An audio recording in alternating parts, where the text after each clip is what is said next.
Hi everybody, so today we're going to be reading chapter 2 of Charlotte's Web. When we left off yesterday, Fern, our main character, had just rescued a baby pig from her family farm, and his name is Wilbur.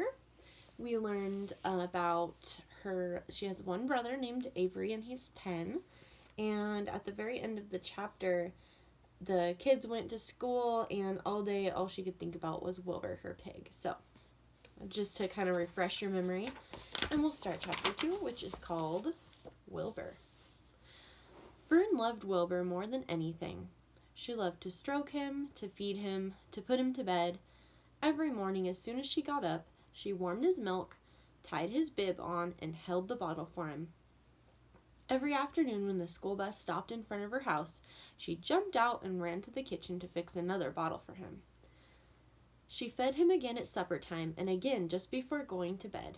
Mrs. Arable gave him a feeding around noontime each day when Fern was away in school. Wilbur loved his milk, and he was never happier than when Fern was warming up a bottle for him. He would stand and gaze up at her with adoring eyes. For the first few days of his life, Wilbur was allowed to live in a box near the stove in the kitchen. Then, when Mrs. Arable complained, he was moved to a bigger box in the woodshed. At 2 weeks of age, he was moved outdoors. It was apple blossom time, and the days were getting warmer.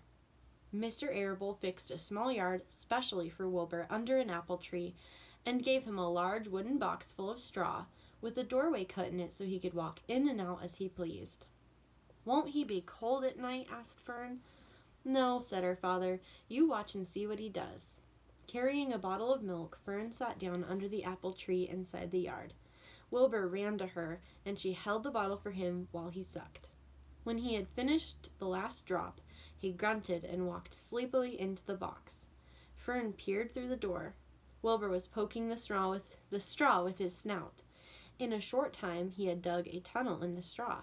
He crawled into the tunnel and disappeared from sight, completely covered with straw.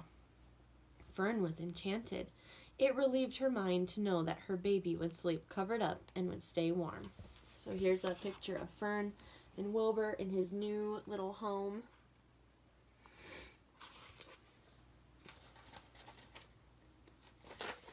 Every morning after breakfast, Wilbur walked out to the road with Fern and waited with her till the bus came. She would wave goodbye to him, and he would stand and watch the bus until it vanished around a turn. While Fern was in school, Wilbur was shut up inside his yard. But as soon as she got home in the afternoon, she would take him out and he would follow her around the place. If she went into the house, Wilbur went too. If she went upstairs, Wilbur would wait at the bottom step until she came down again. If she took her doll for a walk in the doll carriage, Wilbur followed along. Sometimes on these journeys, Wilbur would get tired and Fern would pick him up and put him in the carriage alongside the doll. He liked this, and if he was very tired, he would close his eyes and go to sleep under the doll's blanket. He looked cute when his eyes were closed because his lashes were so long. The doll would close her eyes too, and Fern would wheel the carriage very slowly and smoothly so as not to wake her infants. One warm afternoon, Fern and Avery put on bathing suits and went down to the brook for a swim. Wilbur tagged along at Fern's heels. When she waded into the brook, Wilbur waded in with her. He found the water quite cold, too cold for his liking. So, while the children swam and played and splashed water at each other, Wilbur amused himself in the mud along the edge of the brook where it was warm and moist and delightfully sticky and oozy. Every day was a happy day, and every night was peaceful. So here is a picture of Wilbur with a doll going for a walk with Fern.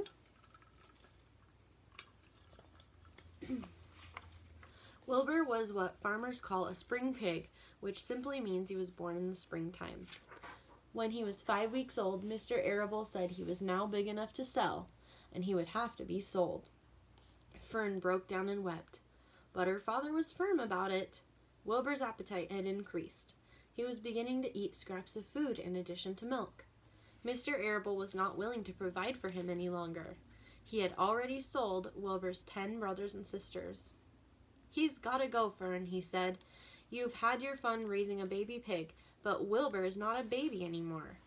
and he has to be sold. Call up the Zuckermans, suggested Mrs. Arable to Fern.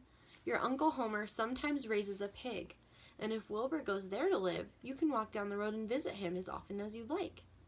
How much money should I ask for him? Fern wanted to know. Well, said her father, he's a runt. Tell your Uncle Homer you've got a pig you'll sell for $6 and see what he says. It was soon arranged. Fern phoned and got her Aunt Edith, and her Aunt Edith hollered for Uncle Homer, and Uncle Homer came in from the barn and talked to Fern. When he heard the price was only $6, he said he would buy the pig.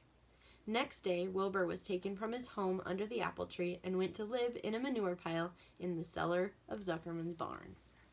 So that is the end of chapter 2 of Charlotte's Web. So tomorrow, I will read chapter 3, which is called Escape. So maybe you can make some predictions about what might happen next.